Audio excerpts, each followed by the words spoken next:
I remember the exact moment it happened. The air in that restaurant felt heavier than it should have. The lights were warm, the chatter soft, the kind of evening where couples leaned close and shared smiles. I reached for my wife's waist instinctively like I'd done 1,000 times before. But she stiffened, her body locked, and she whispered under her breath, "Don't let them think we're a couple." At first, I thought I'd misheard. Maybe she was joking.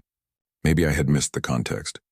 But when she pulled away, when she took that single step back, something inside me cracked in a way I can't quite describe. Not loudly, quietly, like paper tearing. My name's Daniel. I'm 38. And that night was our friend Mark's birthday dinner, a group of 12 people. Some colleagues of hers, a few mutual friends, a few strangers. We'd been married for 8 years, together for almost 10. But in that moment, standing there in front of people who barely knew me, I realized I might have been married to someone who didn't want to be seen with me at all. I tried to play it off. I smiled, laughed when someone made a joke, pretended I hadn't heard her. But every word after that felt muffled. She was laughing too, louder than usual, leaning toward one of her co-workers, Jason. I think his name was. The same guy she'd mentioned, only works with her on projects. When the waiter came to take our orders, she said, "Separate checks, please." That was the second hit. The first had fractured me. This one drove the splinter deeper. For the rest of the night, she acted like I was just another guest. When someone asked how we knew each other, she said, "We go way back. Not my husband. Not Daniel. Just we go way back." I nodded, pretending it was fine, pretending my stomach wasn't twisting itself into a knot. I replayed that line all through dinner. Don't let them think we're a couple. Why not? What was she ashamed of? Me, us, the life we'd built? After dinner, as everyone filtered out, she walked a few steps ahead. Outside, she turned, half smiling. "You were quiet tonight," she said. "Yeah," I replied. "Didn't want to ruin your image." She rolled her eyes. "Oh, don't start. You know how work people are. I just didn't want any weird questions." "About what?" I asked. "About mixing personal with professional," she said, brushing it off. But something in her tone, the ease of her dismissal, told me it wasn't about professionalism. It was about distance, about separation, the kind that doesn't start with fights but with small, deliberate disconnections. That night, when we got home, she went straight to bed without saying goodnight. I stood in the living room for a long time staring at our wedding photo on the shelf. Her smile back then was wide and real. Mine too. It didn't look like two people pretending. Over the next few weeks, things felt colder. Texts became shorter. On my way. Working late. Don't wait up. Our dinners were quieter. The space between us on the couch grew like a living thing. When I asked if something was wrong, she said, "You're overthinking again." But she didn't look at me when she said it. One evening, I tried to bridge the gap. I came home early, cooked her favorite, lemon butter salmon, and opened a bottle of the same wine we'd had on our anniversary. I even played her favorite playlist, the one we used to dance to in the kitchen. She came in, looked at the table, and said, "You didn't have to do this." "I wanted to," I said. "I miss us," she sighed, rubbing her temples. "Daniel, you make everything so heavy. Can we just eat without turning this into a talk?" So we ate quietly. The music kept playing, but it sounded out of place, like laughter at a funeral. That night, I lay awake listening to her breathing beside me, trying to remember the last time she'd reached for me first, the last time she'd kissed me without me leaning in, the last time her eyes had softened instead of turning away. It had been months, maybe longer. And still, I didn't want to believe what I was starting to see, because the truth doesn't arrive all at once. It seeps in slowly, drip by drip, until you're soaked in it before you even realize. It was a Saturday morning when the final drip came.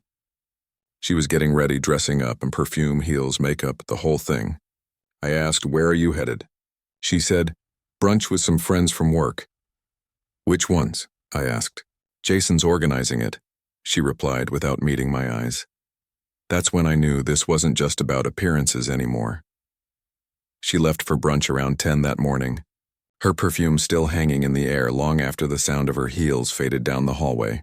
I sat on the edge of the couch staring at the closed door, the kind of silence that doesn't just fill a room, it presses against you. For the next hour, I just sat there thinking, not about her but about me, about how I'd gone from being her husband to being an accessory she'd rather not be seen with. It wasn't the first time I'd felt invisible, but it was the first time I couldn't convince myself it was temporary. By noon, I decided to go out, not to follow her, but because I couldn't stay in that house another minute. I drove to the lake nearby, parked facing the water, and just watched the sunlight ripple across the surface. The kind of view that used to calm me. This time it didn't. It only made me wonder how something could look so peaceful and still be drowning underneath. My phone buzzed, a message from her: "Don't forget to pick up milk if you go out. No, love you. No, see you soon. Just a list item." Like I was a roommate. That night she came home late, smelling faintly of wine and laughter. Her cheeks flushed, her hair slightly undone, the kind of glow she hadn't brought home in months. I asked, "How was brunch?" She smiled. "Great, you should have come." I looked at her for a long time before saying, "You didn't invite me." Her smile faltered for a second. "It was just a work thing, Daniel. Stop reading into everything." But it wasn't everything, it was every day. The next few weeks blurred into each other. We were two people sharing a house, but not a life. We spoke, but only when necessary. Laughed, but never together. Even the silence between us started to sound like finality. Then, one evening, something small, something stupid, snapped the thread completely. She came home, tossed her purse on the counter, and sighed. "You forgot to buy laundry detergent again." I said quietly, "You could have texted me." She shrugged. "I shouldn't have to." That's when it hit me. She wasn't tired of detergent. She was tired of me, so I asked, "Are you happy?" She looked startled. "What kind of question is that?" "An honest one," I said. She paused, then looked away. "I don't know, Daniel. I just feel trapped lately. Trapped." That word stayed in my head long after she went upstairs. The next morning she left early again and said she had a meeting. But when I passed her laptop later, a chat notification blinked on the screen. "Same place as last time?" Followed by a smiling emoji. The name was Jason. I didn't open it. I didn't need to.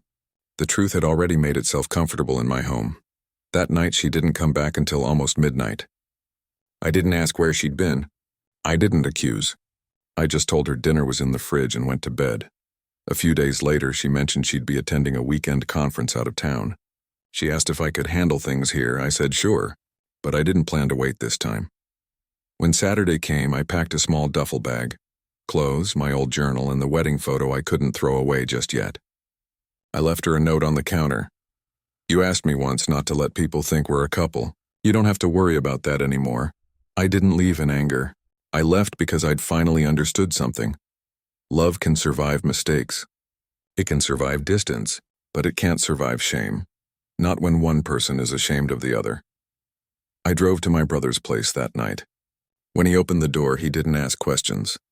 He just nodded like he already knew. We sat in silence for a while before he said, "You gonna be okay?" And for the first time in months, I answered honestly, "Not yet, but I will be." Weeks passed. Papers were filed. No arguments, no begging, no scenes. Just quiet endings.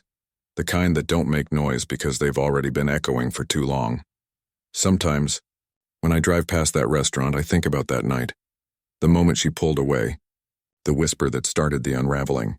I used to replay it with pain, wondering what I did wrong. Now I see it differently. That moment wasn't when I lost her. It was when I found myself. She was right about one thing. People shouldn't think we're a couple. Because we stopped being one long before she said it out loud. And as strange as it sounds, I'm grateful she did. Because sometimes, it takes someone pulling away for you to realize you've been standing still far too long.